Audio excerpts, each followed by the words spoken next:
Minister za notranje zadeve Gregor Virant se že drugič zagovarja pred poslanci. V interpelaciji mu očitajo politično kadrovanje, saj naj bi nekdanjemu izvršnemu direktorju Državljanske liste Janku Jenku pomagal v nadzorni svet slovenske industrije jekla in so odgovornost pri sistemski korupciji v povezavi z Jenkovim podjetjem PCX Invest. Očitajo mu tudi dvojna merila pri posegih v vrhove nekaterih upravnih enot ter pri odnosu do ministra za infrastrukturo Sama Omerzela in nekdanjega gospodarskega ministra Stanka Stepišnika. Prvopodpisani pod interpelacijo Ivan Vogrin je izpostavil tudi domnevno nenamensko porabo sredstev za svetovanje oziroma izobraževanje v poslanski skupini Državljanske liste. Po njegovem mnenju bo interpelacija uspela, če bodo poslanci glasovali za Slovenijo. Premijerka Alenka Bratušek pa je ob razpravi o interpelaciji zoper notranjega ministra Gregorja Viranta napovedala, da bo predstavila rešitev za izpad davka na nepremičnine. Dodala je, da v predlogu ne bo dviga DDV-ja. Ob tem je še dejala, da razlog za to ni, ker bi tako zahteval notranji minister Virant ali koalicijska stranka Državljanska lista, ampak zato, ker znajo v koaliciji in vladi skupaj poiskati za gospodarstvo in ljudi prijaznejše rešitve.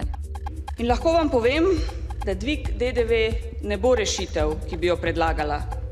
Pa ne zato, ker tako zahteva notranji minister ali Državljanska lista, ampak zato, ker znamo v pozitivni Sloveniji, v koaliciji in v vladi skupaj poiskati drugačne, boljše, za gospodarstvo in ljudi bolj prijazne rešitve.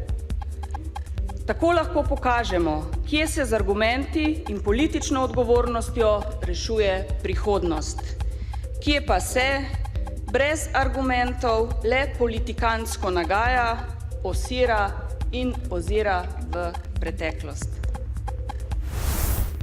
Ministrstvo za gospodarski razvoj in tehnologijo je Evropski komisiji poslalo vlogo za dodelitev sredstev iz solidarnostnega sklada za pomoč po ledeni ujmi v začetku leta. Skupna ocena neposredne škode in intervencijskih stroškov znaša dobri 428 milijonov evrov oziroma 1,5% bruto nacionalnega dohodka Slovenije. Dodatno je izpad prihodka v gospodarstvu ocenjen na skoraj 41 milijonov evrov. Država članica lahko zaprosi za pomoč ob večji naravni nesreči in škodi, ki presega 0,6% njenega bruto nacionalnega dohodka. Jutri se bo možno v zdravstvenem domu dr. Adolfa Drolca Maribor ceneje cepiti proti klopnemu meningoencefalitisu. Popust bo veljal za prvi odmerek cepiva, namesto 31 evrov boste zanj odšteli le 21 evrov. Za učinkovito zaščito so sicer potrebni 3 odmerki cepiva. Akcija v Mariboru poteka že tretjič, letos ob Svetovnem dnevu zdravja. Ta je tokrat posvečen nalezljivim boleznim, ki jih prenašajo členonožci. Ob toplem vremenu se aktivnost klopov poveča, s tem pa tudi verjetnost okužbe, zato zdravniki zaščito priporočajo. Jutri bo oblačno, občasno bo deževalo, manj padavin bo v zahodnih krajih, nekoliko hladneje bo. Zapihal bo severovzhodni veter, na Primorskem šibka burja. V nedeljo bo delno jasno, le v notranjosti Slovenije bo nekaj več oblačnosti. Predvsem v severnih krajih bodo popoldne možne posamezne plohe, še bo pihala šibka burja.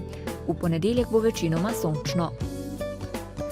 Danes v dnevniku televizije Maribor. Mariborski župan višine odškodnine zaradi odpovedane zimske univerzijade ne želi razkriti.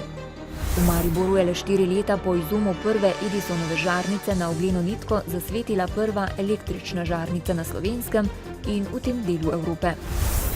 V dobrodelni akciji na Ptuju so otroškemu oddelku ptujske bolnišnice podarili 150 pižam in 3 klimatske naprave. Novice Štajerske, Pomurja in Koroške ob 18.